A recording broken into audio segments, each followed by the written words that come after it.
card. He's okay with that. Okay.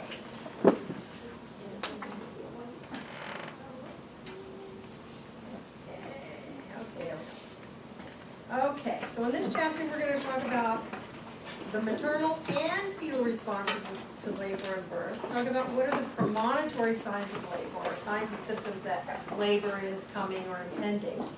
Talk about true versus false labor, because there is a difference, obviously. Look at the stages of labor and the phases of the first stage. The first stage of labor, and it's the only one that has phases. There are 4 stages, but the first stage has 3 phases. Then look at interpretation of EFM data, some of which we've touched a little bit on already in our discussion on MSTs. We already know, I hope, 2 signs of fetal well-being from the electronic fetal monitor. What would those be? Heart rate. What 2 things does the fetus show us on the monitor that are good? Accelerations and variability. Excellent. And then look at some responses to fetal heart patterns that are not considered normal. So as we discussed last week, it's funny because it's just last week, but anyway, it could have been 2 weeks ago. But the effect of pregnancy and which system does it affect? Well, basically all of them. The same can be said for the physiological effect during the birthing process. So nothing on this page that you have to memorize, just to, let you know things are happening. A lot of fluid volume. Remember that 50% fluid volume that we've acquired, or 45%, depending on which textbook you look at. So about 50, extra amount. Well, that's going to cause us, of course, to have, increased cardiac output. But look at this. Each uterine contraction displaces 300 to 500 mLs of blood into the general circulation. So now we have extra circulating vascular fluid, okay? In addition to that, with every single contraction, another 300 to 500 milliliters is pumped back out into the vascular system from the uterus. So that presents a particular challenge. So during the times during labor, in the third phase of the first stage, during transition, when the contractions are coming every 1.5 minutes to 2 minutes, and maybe with only a 30-second to 60-second rest in between, there's a lot of fluid volume problems. And so this is when mom could have fluid overload. And how would we know if mom, during this process, had fluid overload?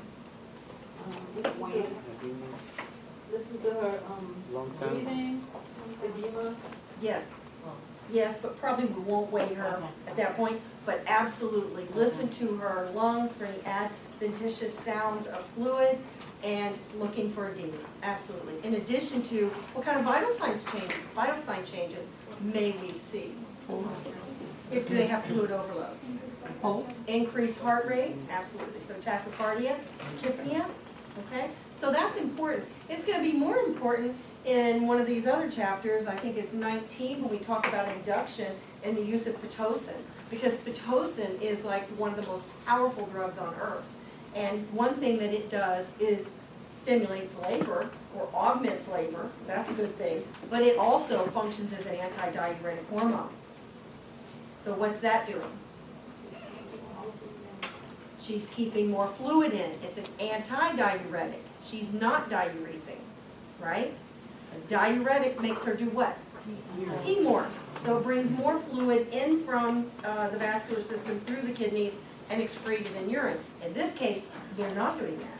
So now you're inducing somebody, they're having lots and lots and lots of contractions. So every woman who's on Pitocin really needs to be monitored very closely for fluid overload. And we do that, as Sadia said, by listening to their lungs, looking for edema, and as Madison said, looking for changes in their vital signs such as tachypnea and tachycardia. Because those are the early signs of fluid overload. And fluid overload can do what? It can kill you, right? So that's important. Okay. I'm going to show you this. Is this in your notes? No.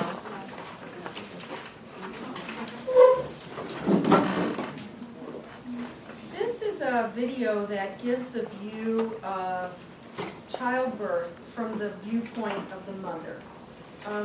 Having a childbirth experience that goes well is really important. And by well, the nurse means mommy ends up healthy, baby ends up being healthy.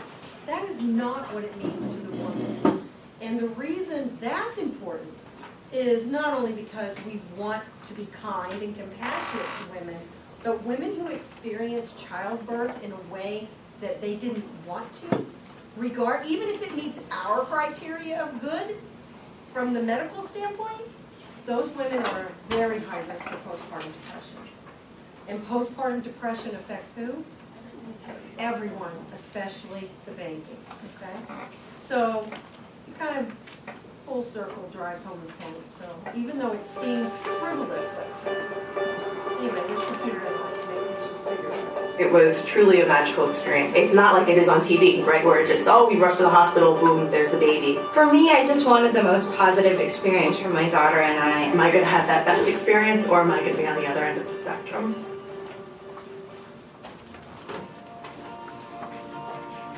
Because of my morphine allergy, I knew that if I needed to use an intervention, I would have to almost go to a C-section. And I really didn't want to wake up and all of a sudden just have a child in my arms. The doula and I were working as a team to put pressure in certain places on Sherrington's body where it would help relieve the pain. I got out of the tub, they put me on the bed, and I pushed less than 5 times, and I was able to bring forth my daughter. They allowed me to pull her out of me and put her onto my chest, and so it was just an amazing completion. After looking at things, I really felt like a natural childbirth would be the way to go. So I wanted to birth in a birthing center. It was a really beautiful experience just to kind of labor freely. It really made me feel, I think, every step of the way that my midwife believed in my body. The pushing stage was really difficult for me, but when they handed her to me, I felt like both of us, both she and I, just took a huge sigh of relief because it was such work to get to the point that we were at. It was amazing. It was absolutely the birth that I felt I needed to have and hoped to have. They put me on the machine and they said, oh, you're having contractions, pretty steady, we can induce you, it's up to you, kind of thing. I kept being offered an epidural, and I kept reminding them, no, I don't want that. When they put me on the EFM, just for a short interval to get the strip of how the baby was doing, his heart rate had dropped significantly. We were going to do what we needed to do to keep our son healthy, suggesting some alternatives that were very helpful in the end in achieving the birth that we had envisioned for our son. I was able to dilate at least 4 centimeters in half an hour and push him out in 3 pushes. And I think that's all thanks to my doctor having an open mind. I was experiencing preterm labor contractions, so I was contracting a lot from the very beginning, like every 2 to 3 minutes. And so I said, okay, now this must be it. And of course I was 1 centimeter. I was very, very upset. When the anesthesiologist placed the epidurals, I continued to have the pain. So they had to give me extra medication. And so I really wasn't able to feel anything from the waist down. I knew how to push, but I just didn't like that someone had to truly guide me on pushing. I spent a lot of time in the bath when I went into labor. And when I went to the hospital, they didn't have a bath there, but they had a shower. And I went in there. And these aren't things that I would have thought would have helped me. But it ended up being extremely helpful and completely eliminated the pain. The doctor was on call. He came in, he made me feel like I was on a timetable. Like the clock was ticking and it was time to get the baby out and move on.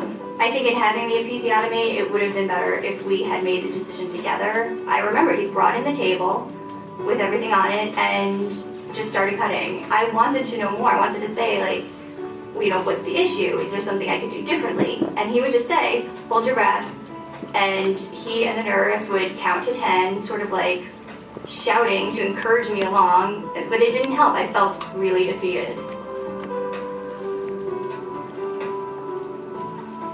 I actually felt extremely confident being a pregnant woman because I am an OB nurse and I have my master's in women's health. So I had a lot of knowledge surrounding my pregnancy, and it was kind of the time where all of my knowledge would be played out into true practice. I think the moment that I chose to be induced, that was the moment that it was outside of my hands, and it became this cascade of events that once they started rolling, I couldn't stop. You know, this was just what was going to happen to me because I was having an induction. I knew I was having a C-section, and being on the bed and going back to the OR, and I finally knew what every woman felt like when they were that woman in the bed. I really, really wanted us to be able to have a natural birth, and it was really important to Mariah. Things were progressing great. I started pushing. This was a huge accomplishment for me because with my first baby, I didn't get to push. I was very excited. When they contacted this other doctor, I had never met her, had no idea who she was, knew nothing about her. But she came in and she insisted that I go right to the OR. I asked her if she could give me reasons why I was in danger, if she could tell me if my baby was at risk right now, I was at risk, what was the concern that she had, and she had no answers for me. It was all about getting it over with and getting it done as quickly, quietly, and as neatly as possible.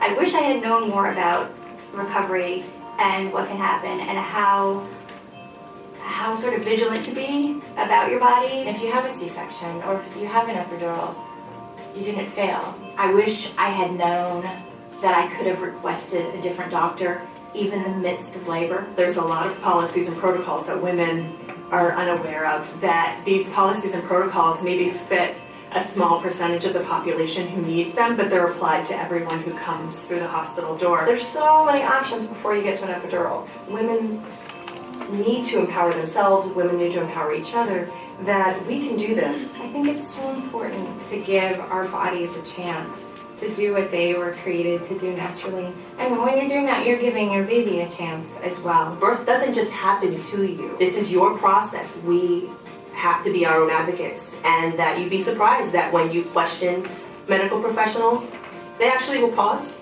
and consider what you have to say. I really wish that we took a childbirth, child education class. So, that's their viewpoint. What do you think? Any valid points there?